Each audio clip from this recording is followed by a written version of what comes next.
Salut à tous, c'est Dimi Sofri. Aujourd'hui, on va parler de découpe. Vous êtes prêts?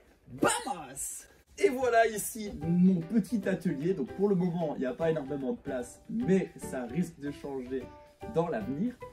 Je suis plus ou moins rétabli depuis la semaine dernière où j'ai été malade. Et ici, je vais vous parler d'un sujet qui est important, c'est les découpes. On me demande souvent comment je fais pour avoir les gabarits.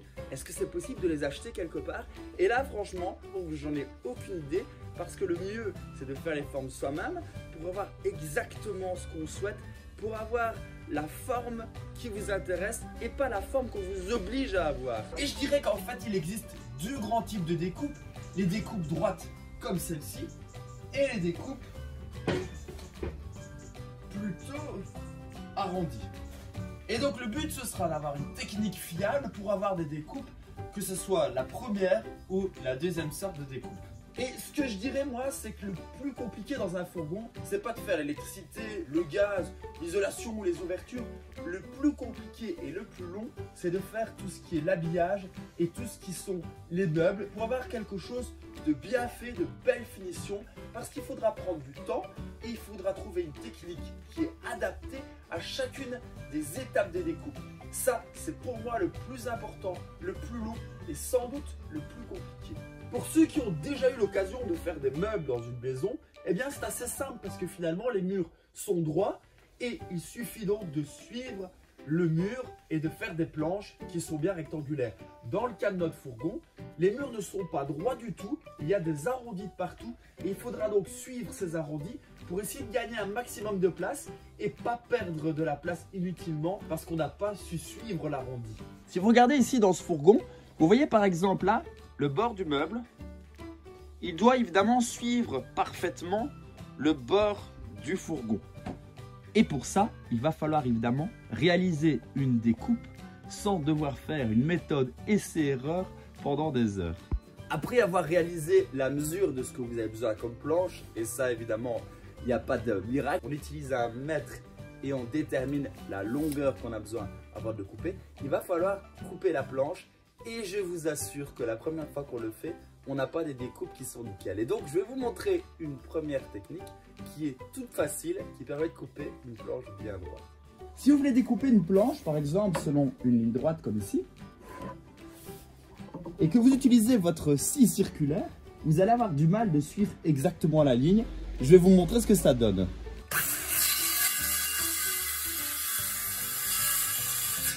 On voit ici que la ligne n'est pas parfaitement suivie.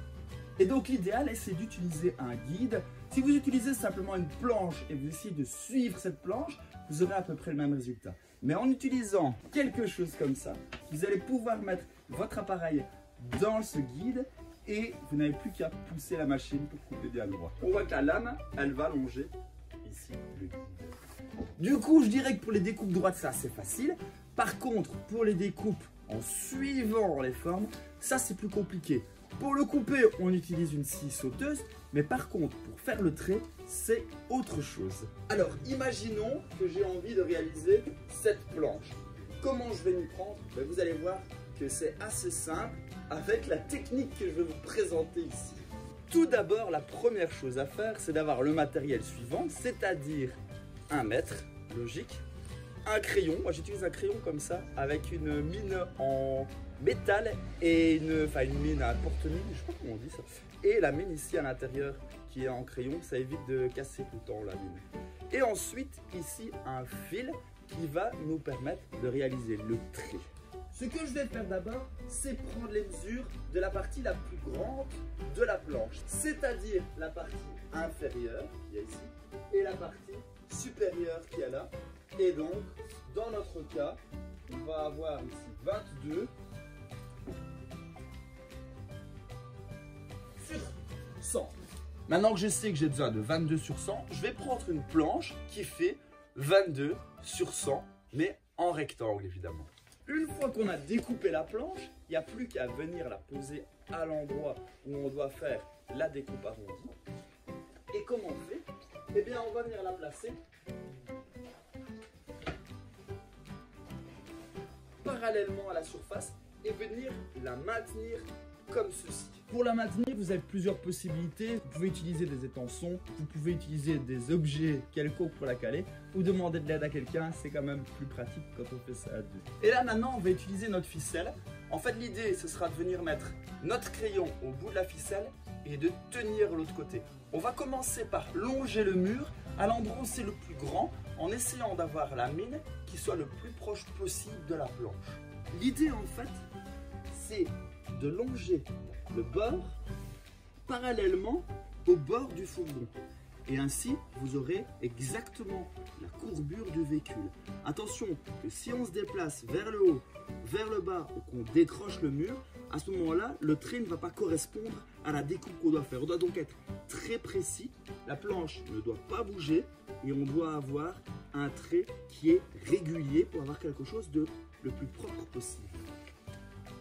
Je vais donc commencer ici vers le bas, à l'endroit où c'est le plus haut, et je vais monter doucement en suivant ici le bord de la planche.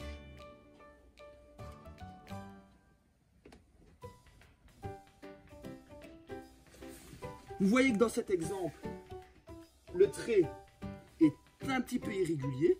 On peut évidemment refaire un trait plus propre en passant une deuxième fois, éventuellement avec une autre couleur pour voir la différence.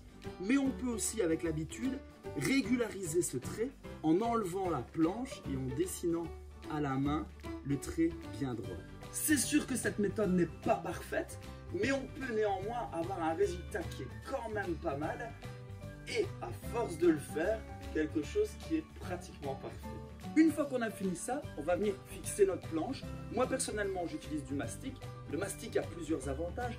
Il permet tout d'abord de venir coller la planche pour pas qu'elle bouge. Il permet d'éviter de devoir faire des trous à l'intérieur du véhicule pour devoir mettre des vis et fixer les planches. Et il permet aussi de pouvoir cacher éventuellement les défauts en venant lisser le joint de mastic. Encore une fois, je suis sûr qu'il existe plein d'autres méthodes. Et là, je vous attends pour laisser un message dans les commentaires. Et là, je sens que ma voix est de nouveau en train de repartir. Alors, je vais vous laisser là. Et je vous dis à très bientôt pour une autre vidéo. J'espère que vous avez aimé la vidéo. N'hésitez pas à l'aimer, à vous abonner et à la partager pour en connaître plus sur nos fourgons, sur nos projets et sur la liberté. Hasta luego!